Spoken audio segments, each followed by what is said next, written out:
Hello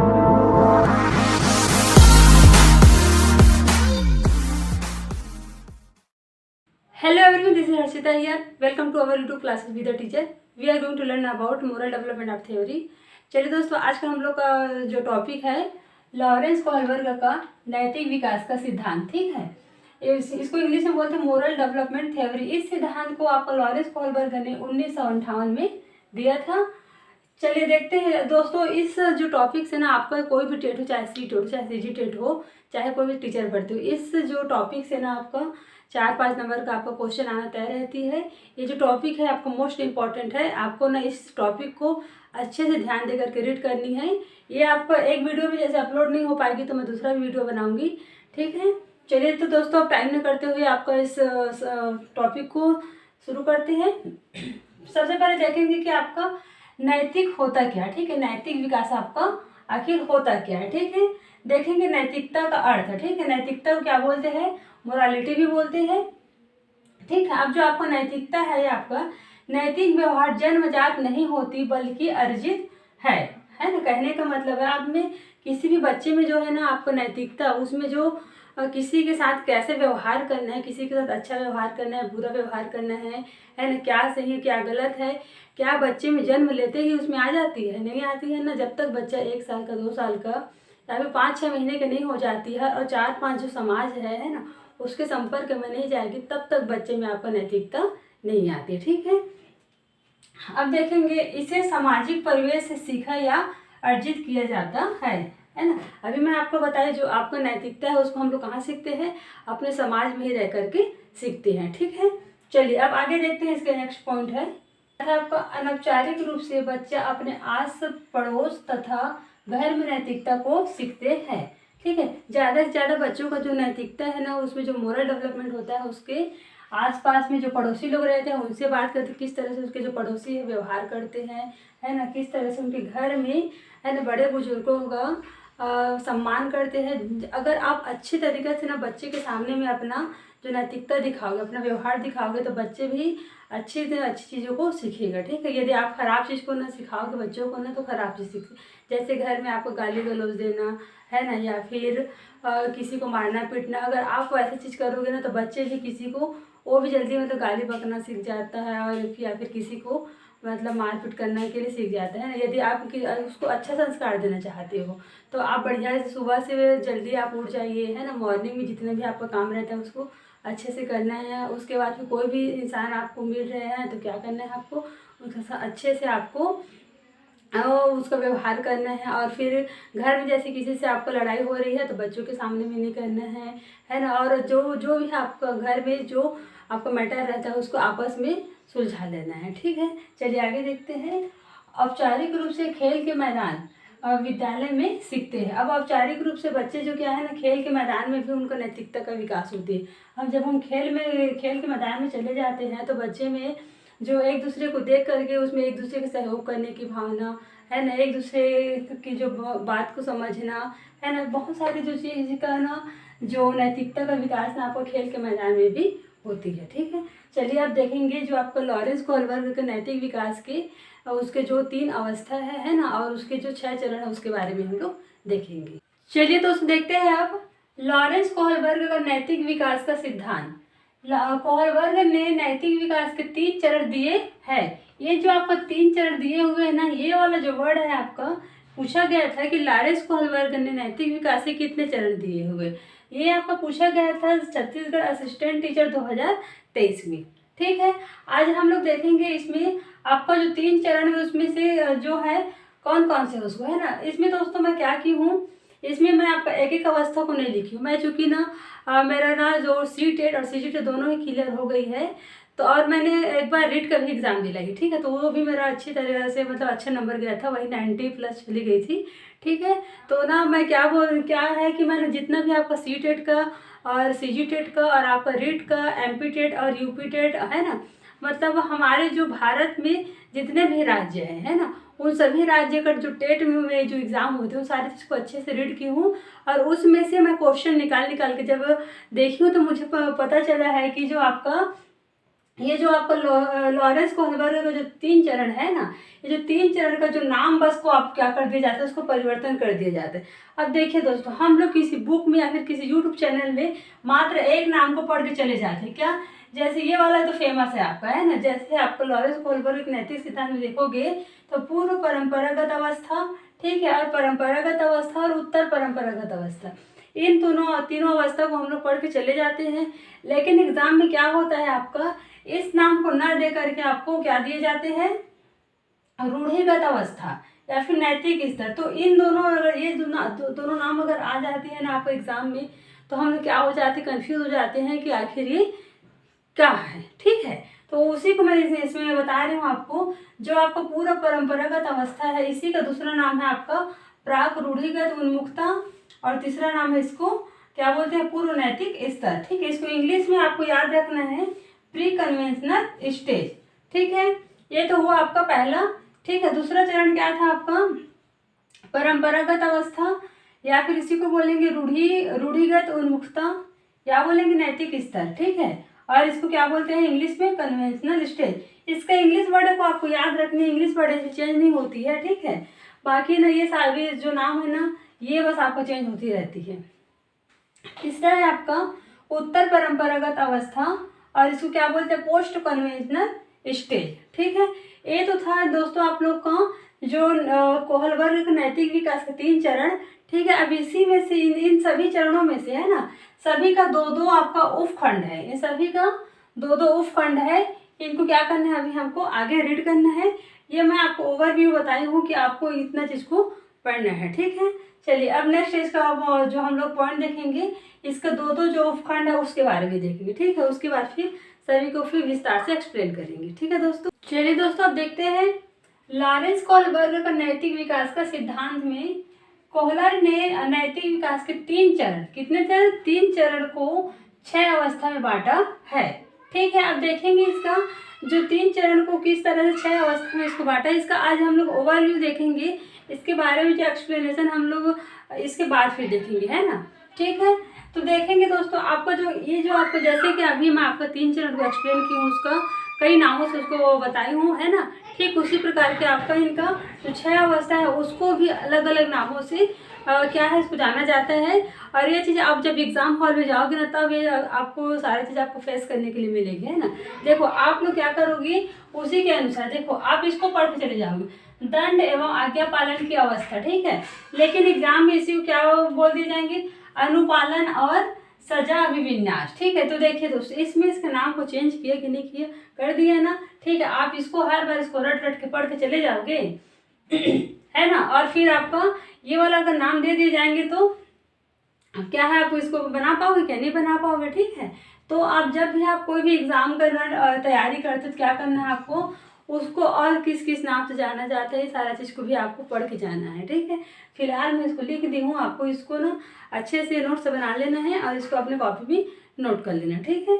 चलिए देखेंगे इसका पहला जो स्टेज इसका अवस्था था आपका दंड एवं आज्ञा पालन की अवस्था। इसी का दूसरा नाम क्या है आपका, अनुपालन और सजा अभिविन्यास। तीसरा क्या है, इसी को दंड आज्ञा एवं दंड की अवस्था, ठीक है। चलिए दूसरा देखेंगे साधनात्मक सापेक्षवादी, है ना, साधनात्मक सापेक्षतावादी उन्मुखता। इसी को बोलते हैं यांत्रिक अभिविन्यास, और क्या बोलते हैं व्यक्तिगत हित अभिविन्यास, और चौथा बोलते हैं इसी को अहंकार की अवस्था। देखिए इसका जो दूसरा अवस्था था ना आपका, है ना, उसको देखो 4 नाम से बोला जाता है, 1 और ये हो गया आपका 2, है ना, ये हुआ 3 और ये 4। अब आप पढ़ के चले गए साधनात्मक सापेक्षतावादी उन्मुखता, एग्जाम में मिल गया क्या, यांत्रिक अभिविन्यास, या फिर मिला व्यक्तिगत हित अभिविन्यास, या मिला आपको अहंकार की अवस्था। तो क्या आप बना पाओगे, नहीं बना पाओगे ना, ठीक है। तो ये सारी चीज़ को आपको एग्जाम में जाने से पहले एक बार अच्छे से रीड कर लेना है, ठीक है। चलिए अब देखते हैं इसका तीसरा अवस्था को, कानून एवं व्यवस्था उन्मुखता, और दूसरा इसका सामाजिक व्यवस्था के प्रति सम्मान की अवस्था, ठीक है। इसको 2 नामों से जाना जाता है। एक बार क्या हुआ था, मैं जब अपना टेट की एग्जाम दिलाने के लिए गई थी, सीजी टेट का, तो मैं पढ़कर गई थी क्या, सामाजिक व्यवस्था के प्रति सम्मान की अवस्था, ठीक है। इस शब्द को मैं रट रट के पढ़ के चली गई थी, लेकिन एग्ज़ाम में मेरे को पूछ दिया गया किसको, कानून एवं व्यवस्था उन्मुक्ता। अब मैं इस वर्ड को ना कभी नहीं देखी थी, किसी भी यूट्यूब चैनल में नहीं पढ़ी थी, ना तो फिर बुक में पढ़ी थी। अब गई तो क्या अब इसको ढूंढ रही थी, मैं मिला नहीं है, तो क्या हुआ मेरे से फिर ये वाला नंबर फिर क्या हो गया, मेरा चला गया। ठीक है, तो आपको आपका नंबर ना जाए इसलिए मैं सारे चीज़ का जो उसका जो नाम है ना, या फिर एग्ज़ाम में कैसे कैसे मतलब पैटर्न पूछे जाते हैं वो सारा चीज़ को मैं यहाँ बस आपको बता रही हूँ। ठीक है, मेरा जो तैयारी है दोस्तों, ये आपका ना मात्र आपका सीटेट को माइंड में रख करके या फिर सीजीटेट को माइंड में रख करके नहीं है, बल्कि ये आपका जितने भी मतलब आपको टीचर भर्ती होने वाले भी छत्तीसगढ़ में आपका सहायक शिक्षक है, शिक्षक भर्ती है ना, वर्ग 1 2 3 तीनों में से आप इसको पढ़ करके आप उसका एग्ज़ाम दिला सकते हो। ठीक है, चलिए अब देखेंगे इसका नेक्स्ट है आपका अच्छा लड़का, अच्छी लड़की या फिर क्या प्रशंसा की अवस्था। ठीक है, इसको दो नाम से जाना जाता है, या तो फिर बोलेंगे अच्छा लड़का या फिर अच्छी लड़की, है ना, या फिर बोले जाएंगे प्रशंसा की अवस्था। ठीक है, चलिए देखेंगे अब इसका आगे है सामाजिक अनुबंधन अभिविन्यास। इसका पहला नाम हो गया, दूसरा नाम क्या है, सामाजिक समझौते की अवस्था, दूसरा नाम है समाज के साथ संबंध, इससे क्या है तीसरा नाम है। ठीक है, देखिए एक जो आपका टॉपिक है ना, एक जो है उसको 3 नाम है। ठीक है, इसको अच्छे से रीड कर लेना आप। अब देखेंगे इसका लास्ट स्टेज है आपका सार्वभौमिक नैतिक अभिविन्यास। इसी को क्या बोला जाता है, विवेक की अवस्था, और क्या है आपका सार्वत्रिक नीति परक की अवस्था। ठीक है दोस्तों, तो इस एक पूरा था आपका ओवरव्यू उनके जो 6 जो स्टेज थी। ठीक है, अब इसको अब एक एक को हम लोग क्या करेंगे, एक्सप्लेनेशन में लेकर जाएंगे। अब देखेंगे इसको आगे। ठीक है, देखते हैं आप। इसका पहला टॉपिक है आपका पूर्व परंपरागत अवस्था। इसको क्या बोलते हैं, प्री कन्वेंशनल स्टेज। ये जो है आपका 4 से 10 साल के बच्चों के लिए ये वाला अवस्था का हम लोग उपयोग करते हैं। ठीक है, अब अभी जब आप इस अवस्था को पढ़ रहे हो तो अपने दिमाग में 4 से 10 साल के बच्चे को माइंड में रख करके आपको सोचना है कि हाँ वाकई में ये होता है कि नहीं होती। ठीक है, मैं इसको पढ़ के आपको एक्सप्लेन करती हूँ, और आप क्या करना उसको इमेजिन करना, और अपने आसपास के जो 4 से 10 साल के जो बच्चे हैं ना उसको माइंड में रख करके इमेजिन करना कि हाँ इस बच्चे में ये चीज़ होती है कि नहीं होती है ना। इसको मैं पढ़ते जाऊँगी, और ये मैं जो पढ़ूँगी जो समझाऊँगी उसमें आप अपने जो इमेज कर रहे हो ना, इमेजिनरी कर रहे हो, उसमें दोनों में तालमेल ठीक ठीक बैठ रही कि नहीं बैठ रही है, ये आप आकलन करना। ठीक है, चलिए देखते हैं। इस अवस्था में छात्रों का नैतिक विकास 0 या फिर न के बराबर होती है। ठीक है, इस अवस्था में क्या होती है, आपको जो बच्चों में जो नैतिक जो गुण रहती है वो क्या होती है, न के बराबर यानी 0 रहती है। कहने के मतलब है जैसे हमारे घर में ना कोई मेहमान आते हैं तो बच्चे ना अपने से ना उसको पानी दे देंगे या फिर उसको बैठाओ, ऐसे करके ना अपना दिमाग कभी नहीं लगाएगा। मेहमान आ गए हैं तो उससे कोई मतलब नहीं है, मेहमान आए हैं तो आए हैं। जब तक आप उसको नहीं बोलोगे कि बेटा जा मेहमान को बैठा, या फिर उसको पानी पिला, या फिर उसको नाश्ता दे, अगर जब तक आप ऐसा उसको नहीं बोलोगे ना वो बच्चा अपनी जगह से हिलेगा भी नहीं। ठीक है, तो इसी को बोलते हैं कि इस अवस्था में क्या होती है, आपका नैतिक जो विकास है वो 0 रहती है, उसमें नैतिक गुण उसमें 0 रहती है, नहीं रहती है, उसमें एक भी नहीं रहती। ठीक है, चलिए अब देखते हैं। इस अवस्था में बालक सही और गलत, उचित या अनुचित के मध्य अंतर को समझने में असमर्थ होते हैं, है ना। इस अवस्था में क्या कहते हैं, बच्चे क्या सही हैं क्या गलत है, क्या उचित है क्या अनुचित है, ये चीज़ ना नहीं समझ पाते हैं वो। ठीक है, चलिए देखते हैं। तीसरा पॉइंट है इसका, इस अवस्था में छात्र सही और गलत, है ना, सही और गलत का चयन दंड पाने के भय, है ना, दंड पाने के भय को यहाँ पर लिखने के लिए भूल गई थी मैं, और पुरस्कार पाने की लालसा से करता है। ठीक है, अभी जैसे कि मैं आपको बताई है ना, अगर कोई मेहमान आया है और अगर बच्चा अपने से होकर के उसको बैठा रहे हैं, फिर उसको पानी पिला रहे हैं, फिर नाश्ता दे रहे हैं, तो आप समझ जाना कि वो बच्चे अपने मन से नहीं कर रहे, कहीं ना कहीं उसकी मम्मी, उसके पापा, उसके भाई बहन या फिर दादी दादा ने उसको फोर्स किया है कि तू जा इसको अच्छे से बैठा, इसका अच्छे से इसका व्यवहार कर, अगर नहीं करेगा तो तेरे को मार पड़ेगा। ठीक है, तो बच्चे क्या है मार के डर से या फिर डांट के डर से ना उस मेहमान का पूरी तरह से उसको देख रेख करते हैं, उसको पूरा मतलब देखभाल करते हैं ना। और या फिर उसको ऐसा लालसा दिया जाता है, अगर बेटा कोई मेहमान आ रहे हैं तो आप अगर उसको अच्छे से बैठाओगे, खिलाओगे, पिलाओगे ना, तो मैं तुम्हें ये वाला गिफ्ट दूंगा। जैसे हम लोग नहीं रहेंगे घर में और कोई मेहमान बाहर से आ रहे हैं, तो उस स्थिति में जैसे आप रहोगे तो आप उसको अच्छे से देखभाल करोगे, तो जब हम लोग बाहर से आएंगे तो आपको क्या करेंगे, गिफ्ट देंगे या फिर कोई पुरस्कार देंगे, तो बच्चे ना खुशी में एकदम क्या करते हैं कि उस मेहमान का पूरा देख रेख करेगा आपके आने तक, है ना, क्योंकि उसको पता है वो मेहमान का जो देख रेख करेगा उसके बदले में आप उसको क्या देने वाले हो, कुछ गिफ्ट देने वाले हो, है कि ना। तो बच्चा जो क्या है ना गिफ्ट के लालच में ना क्या करता है, उसका जो मेहमान आ रहे थे ना उसका आदर व्यवहार करते हैं।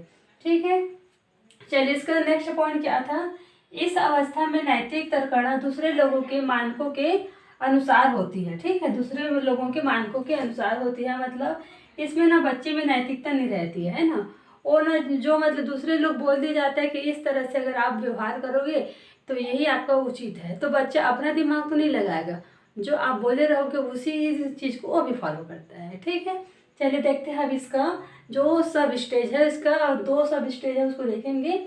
ये तो आपका था कि मात्र या पूर्व परंपरागत अवस्था आखिर होता क्या है, ये उसके बारे में थी। ठीक है, अब इसके बाद क्या देखेंगे हम लोग, ये जो पूर्व परंपरागत अवस्था है इसका 2 जो आपका क्या है आपका उप स्टेज है आपका दंड एवं आज्ञा पालन की अवस्था। अब इसमें देखेंगे, है ना, बच्चे सजा से बचने के लिए नियमों का पालन करते हैं, है ना, बच्चे क्या करते हैं, जो आप सजा से बचने के लिए बच्चे क्या करते हैं, नियमों का पालन करते हैं। ठीक है, अब दूसरा है आपका इस अवसर में बच्चों द्वारा अच्छा कार्य करने पर प्रशंसा व खराब कार्य करने पर दंड देते हैं। अब चलिए दोस्तों इसका मैं आपको उदाहरण बता देती हूँ। ये आप मेहमान वाले अभी जस्ट आप सुने हैं ना, जैसे कि आपका कोई मेहमान आ जाते हैं तो अगर बच्चे उनका अच्छे तरीके से आदर व्यवहार नहीं करते तो हम लोग क्या करते हैं, उसको हम लोग मारते हैं, पीटते हैं, या फिर क्या करते हैं उसको पनिशमेंट देते हैं, है ना। और अगर वो अच्छा कार्य करते हैं या फिर मेहमान आ गया तो उसको अच्छे से बैठाते हैं या फिर उनका देखभाल करते हैं तो हम लोग उसको वाह बेटा शाबाश ऐसे करके उसको बोलते हैं कि नहीं बोलते हैं ना। ठीक है, वैसे आपको घर का काम, जैसे कि आपका कोई बच्चे है ना, वो ना जो है क्या घर का जैसे काम कर देते हैं। अब अगर लड़की है तो घर में जैसे छोटा मोटा काम जैसे बर्तन साफ करना, झाड़ू लगाना, किसी को पानी देना, खाना देना, है ना, अगर ये छोटे छोटे जो काम है ना उसको कर देते हैं। या फिर जैसे लड़का है ना, अगर उसके मम्मी पापा कृषि कार्य से जुड़े हुए हैं तो उनके साथ जैसे खेत चले जाते हैं 1-2 घंटे के लिए घूमने फिरने जैसे, है ना, तो क्या करते हैं उसके मम्मी पापा उससे खुश हो जाते हैं। अगर यही काम वो बच्चे नहीं करते हैं तो क्या करते हैं, उसको पनिशमेंट करते हैं। अगर ये कार्य कर देते तो बच्चे को प्रशंसा करते हैं, है कि ना। ये हो गया आपका क्या, घर का कार्य। अब मोस्ट इम्पॉर्टेंट है ये वाला आपका, है ना। अब आप भी टीचर बनने वाले हैं तो इस चीज़ को ध्यान देना, जब आप ना जो क्या है स्कूल में आप किसी बच्चे को होमवर्क देते हो, है ना, आप 4 से 10 साल के जो बच्चे हैं उसको आप स्कूल में अगर होमवर्क देते हो, अब बच्चा अगर वो होमवर्क करके नहीं आता है तो आप क्या करते हो, क्लास में उसको पनिशमेंट देते हो कि नहीं देते हो, हैं। अगर वो अच्छा अगर कार्य करके आते हैं, उस पूरा होमवर्क करके आ जाते तो क्या बोलते हैं, वाह बेटा शाबाश कितना बढ़िया आपने ये जो कार्य करके आया है, बोलते हो कि नहीं बोलते हो। ठीक है, चलिए तो इसी को बोलते हैं दंड एवं आज्ञा पालन की अवस्था। चलिए इसका अब सेकेंड स्टेज को देखेंगे, है ना। दूसरा इसका स्टेज थी आपका साधनात्मक सापेक्षता उन्मुखता। ठीक है, अब इसमें देखेंगे कि साधनात्मकता और अपेक्षता क्या है। पहला इसमें इस अवस्था में बालक आत्मकेंद्रिता यानी मेरे लिए इसमें क्या है स्थिति को व्यक्त करता है। क्या करता है इसमें बच्चा जो है ना स्वयं में केंद्रित रहता है। अगर आप कोई भी चीज़ उसको दे रहे हो या फिर उससे किसी भी चीज़ को मांग रहे हो तो पहले अपना वो प्रॉफिट देखेगा कि आप अगर मुझे कोई भी चीज़ दे रहे हो तो उसमें मेरा कितना प्रॉफिट है ना। अगर आप उसको कोई गिफ्ट भी दोगे ना तो नाप तोल के लेता है। ठीक है, अगर आप उसको ना क्या 20 रुपये का उसको आप गिफ्ट दोगे ना तो वो भी आपको ना 10 या फिर 15 रुपये का देगा। यदि आप उसको 5 रुपये का गिफ्ट दोगे ना तो आपको कभी भी 10 रुपये का नहीं देगा, वो अपना ज़्यादा प्रॉफिट देखता है ना।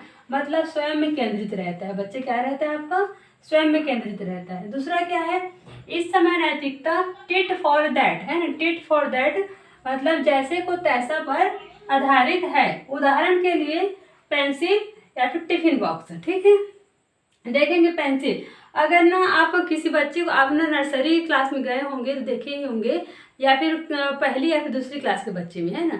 तो ये जो बच्चे रहते हैं ना आपका जो नर्सरी क्लास के बच्चे, अगर कोई बच्चा उसको पेंसिल को तोड़ देते हैं ना तो क्या करते हैं पता है, वो अगर उनके पेंसिल को तोड़ा ना तो दूसरे बच्चे का भी वो पेंसिल को जा करके तोड़ देते हैं। वो मतलब तूने मेरा पेंसिल को तोड़ा है तो मैं भी तेरे पेंसिल को तोड़ूंगा, ऐसा उन लोग का मानसिकता हो जाती है।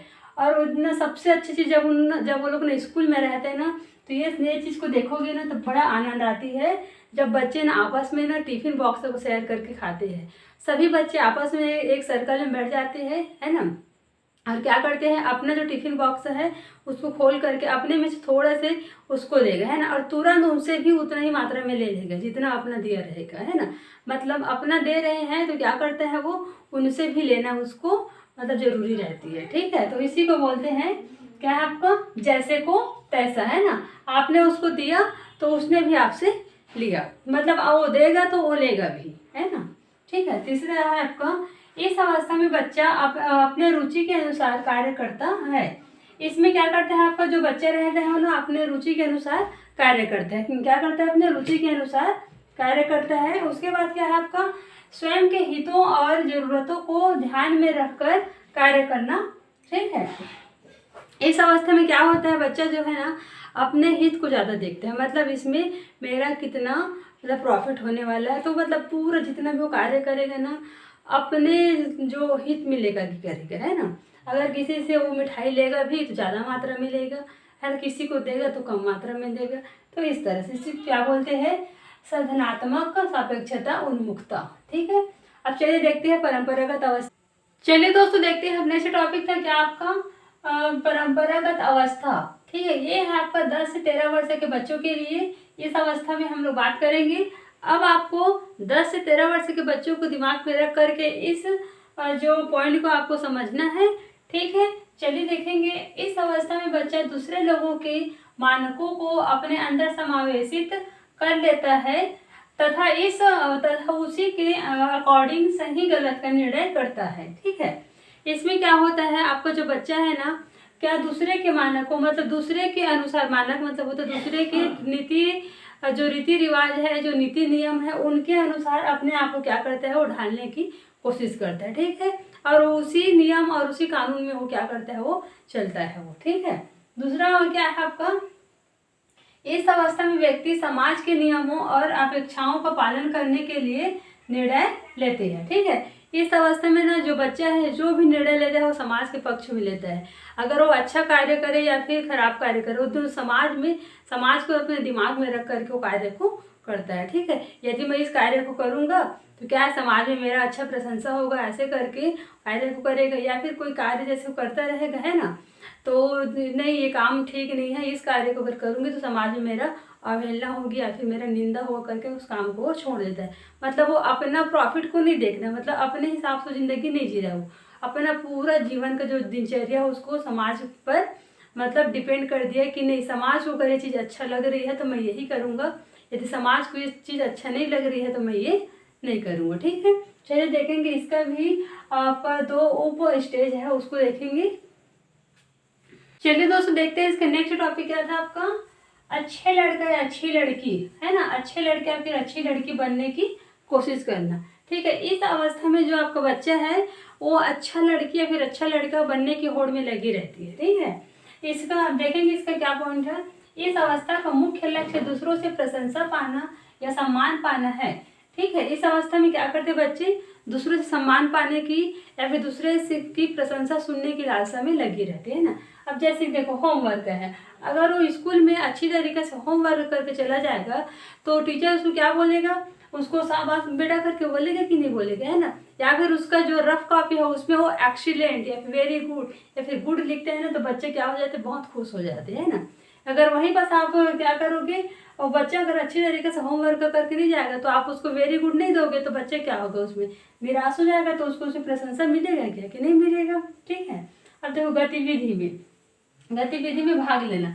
अब देख जैसे कि कोई भी आपका सांस्कृतिक कार्यक्रम होती है, आपका चाहे जिला स्तरीय हो, है ना, आपका राज्य स्तरीय हो, चाहे आपका जो राज्य में आपका होता है या फिर देश जो आपका है ना उसमें होता है, देश में होती है, अलग अलग देशों में, जैसे आपका पाकिस्तान है, चीन है ना, तो उसमें जैसे कि आपका क्रिकेट होती है, तो जो क्रिकेट जब हमारे यहाँ के जो आपको कोहली लोग हैं ना, वो लोग जाते हैं क्रिकेट खेलने के लिए, जब वो लोग जीतते हैं तो उन लोगों को क्या मिलता है, प्रशंसा मिलती है कि नहीं मिलती है। तो वही है, या फिर बच्चे अपना जो स्कूल में छोटे छोटे जो गतिविधि में भाग लेते हैं तो उन लोग को भी स्कूल में क्या दिया जाता है, प्रशंसा किया जाता है, उन लोग का भी सम्मान किया जाता है।